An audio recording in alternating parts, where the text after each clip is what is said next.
Welcome to Wildlife of the Spiral. Today, we're going to be looking at a group of species that have formed a thriving ecosystem. Together, they have formed a crime syndicate and create havoc and pain throughout the world they call home.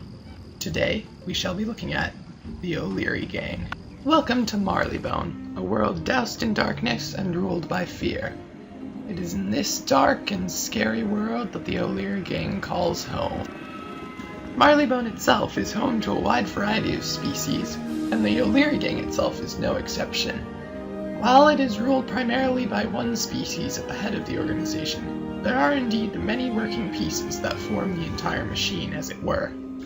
The main component of the O Leary Gang is cats, but it's not limited to specifically them. The O Leary Gang also contains rats, for instance, as well as dogs, and even in some rare cases, dogs. Today only, I'm going to give you a rare chance to see the O'Learys up close and personal in combat. However, they're very dangerous and should be treated as such. Thus, it is best to employ a disguise when trying to approach an O'Leary. As you can see here, I've employed a disguise and also brought along a pet that mimics an O'Leary. The reason for the pet is it's important to note that O'Learys always travel in gangs and are rarely seen alone. If you're traveling alone dressed as an O'Leary, you'll draw suspicion to yourself. Now, this layer of disguise is good, but it's important to remember you want to disguise yourself as much as possible. You don't want the O'Learys seeing who you truly are. Thus, in combat, it's always advisable to use an ancient and powerful polymorph spell. We're going to employ one here.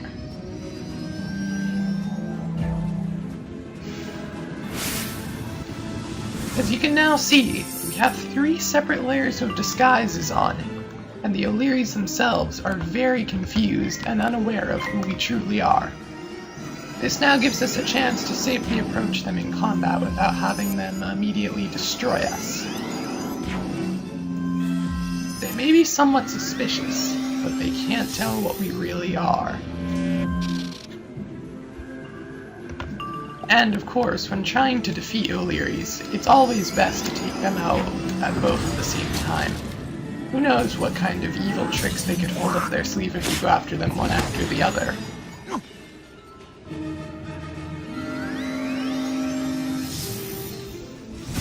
Thus, the true power of the polymorph shines through, showing just what a formidable type of spell they can truly be. Astounding the damage they can muster. And your stats don't suffer at all for it. It's rumored that you can find the leader of the O'Learys hiding somewhere within the Royal Museum, though I doubt it. I mean, look at that top-notch security they've got there. 3 guards and one of them is pacing back and forth. I doubt there's any way, or any kind of magic, that could allow anyone to breach these impenetrable defenses. It's just an old wives' tale if you ask me. We hope that today's episode has been both informative and enjoyable, and will help you to protect yourself should you find yourself within the reaches of the O'Leary Gang any point in the future. We'd like to thank you for watching, and we'll see you next time here on Wildlife of the... Uh-oh.